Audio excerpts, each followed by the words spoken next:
नमस्ते दोस्तों, स्वागत है आपके अपने YouTube channel Aradhana and blogs पे। दोस्तों आप लोग कैसे हैं? तो उम्मीद करती हूँ कि आप लोग ठीक होंगे और साथ ही नवरात्रि की पूजा पूरी तरह से आप कर लिए होंगे और आगे भी अच्छे से करेंगे। दोस्तों आज की वीडियो में हम जानेंगे कि माता की प्रथम दिन के हम कैसे पूजा करेंगे और माता का पसंदीदा रंग क्या है और क्या चीज़ का हम भोग लगाएंगे और साथ ही हम जो लौंग और इलायची माता को भोग लगाने में हम चढ़ाते हैं उसका हम क्या करेंगे। और दोस्तों अब माता का पसंदीदा रंग जो है वो पीला है, तो अगर हमें पीला फूल नहीं मिलता है तो हमें क्या करना चाहिए। साथ ही घर में कलश स्थापना हुआ है तो हमें किन किन बातों का विशेष ध्यान रखना चाहिए। तो चलिए दोस्तों बिना देरी किए वीडियो को शुरू करते हैं और जान लेते हैं एक एक करके सारी बातों को। तो दोस्तों सबसे नवरात्रि का पहले दिन में हमें माता शैलपुत्री की पूजा विधि विधान से किया जाता है और साथ ही माता का अति प्रिय रंग जो है वो पीला होता है। तो कोशिश करें कि आप पीला रंग का ही कपड़ा पहन के और माता को पूजा पाठ करें और पीला फूल चढ़ाएं और पीला भोग लगाएं। पीला भोग यानी कि आप घी का भोग लगा सकते हैं। दोस्तों आपने ध्यान दिया होगा कि जब भी गाय का घी होता है वो हल्का पीले रंग का ही होता है, तो हमें भोग में भी पीला ही चढ़ाना चाहिए, भोग लगाना चाहिए पीले ही चीज़ों का। अगर हमारे घर में कलश स्थापना हुआ है तो हमें सुबह और शाम दोनों समय आरती ज़रूर करना चाहिए। और दोस्तों इस बात का हमें विशेष रूप से ध्यान रखना चाहिए कि अगर हमारे घर में जिस रूम में कलश स्थापना किए हैं, ज्वारे लगाए हैं और अखंड दीप जलाए हैं, उस वाले रूम में कभी भी आप झाड़ू का उपयोग ना करें। आप एक सूती का साफ कपड़ा ले लें और उसी से झाड़ू का जो भी नियम होता है आप करेंगे, लेकिन उस रूम में आप जो है झाड़ू लेके नहीं जाएंगे, झाड़ू उसमें नहीं लगाएंगे, मतलब झाड़ू से झाड़ू नहीं लगाएंगे उसमें।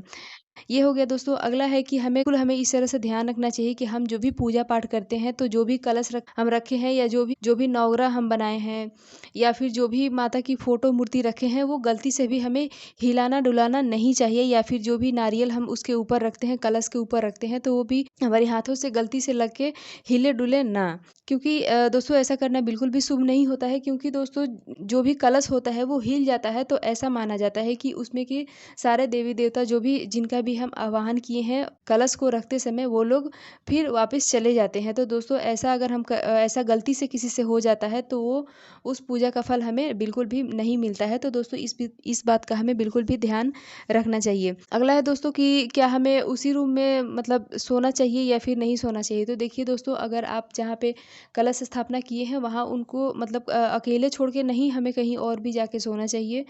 और साथ ही दोस्तों इस बात का हमें विशेष रूप से ध्यान रखना चाहिए कि हम अगर माता वाले रूम में अगर हम सो रहे हैं तो हमें ज़मीन पे ही सोना चाहिए। हमें किसी भी पलंग पे या मतलब इस तरह से चीज़ों पे नहीं सोना चाहिए, क्योंकि जो है आप ऊपर हो जाएंगे और माता जो है वो ज़मीन पे हो जाएंगी, तो जो कि बिल्कुल भी सही नहीं होता है। इसलिए जो है आप जो है नीचे ज़मीन पे कोई चादर कोई बेड लगा के सोएं, लेकिन आप ऊपर ना सोएं। लेकिन अगर दूसरा रूम है, दूसरे रूम में आपको सोना है तो सो सकते हैं, कोई भी दिक्कत नहीं है।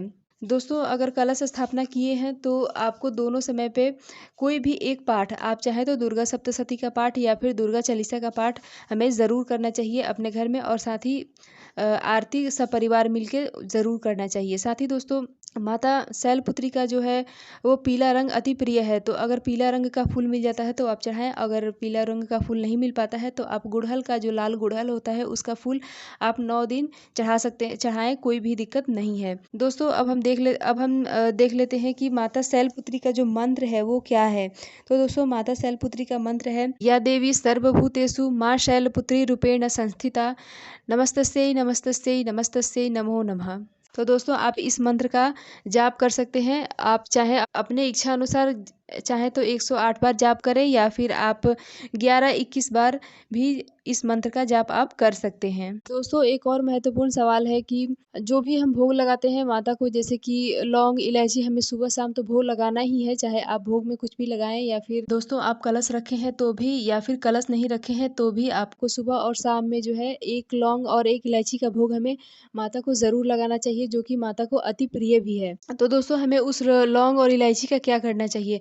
तो दोस्तों हमें उसको अपने जो भी हम खाना बनाते हैं उसमें उसका उपयोग कर लेना चाहिए खाना बनाने में। चाहे आप अगर चाय वगैरह पीते हैं तो आप चाय में भी उसको डाल के उपयोग कर सकते हैं। लेकिन दोस्तों ये चीज़ ध्यान रखें कि जो भी नॉनवेज अगर आपके घर में बनता है या फिर लहसुन प्याज वाली जो चीज़ें बनती है उसमें उसका प्रयोग ना करें। कोई ऐसे चीज़ में करें जिसमें कोई हम मीठा डिश बनाते हैं तो उसमें हमें उसका उपयोग कर लेना चाहिए, उसको फेंकना नहीं चाहिए। तो दोस्तों हमारा वीडियो यहीं तक का है। उम्मीद है कि जानकारी आपको अच्छी लगेगी। अगर ये वीडियो अच्छी लगी है तो वीडियो को लाइक करें, साथ ही चैनल को सब्सक्राइब करें। इसी तरह के और भी वीडियो के लिए मिलती हूँ इसी तरह की एक और वीडियो के साथ। तब तक के लिए बाय।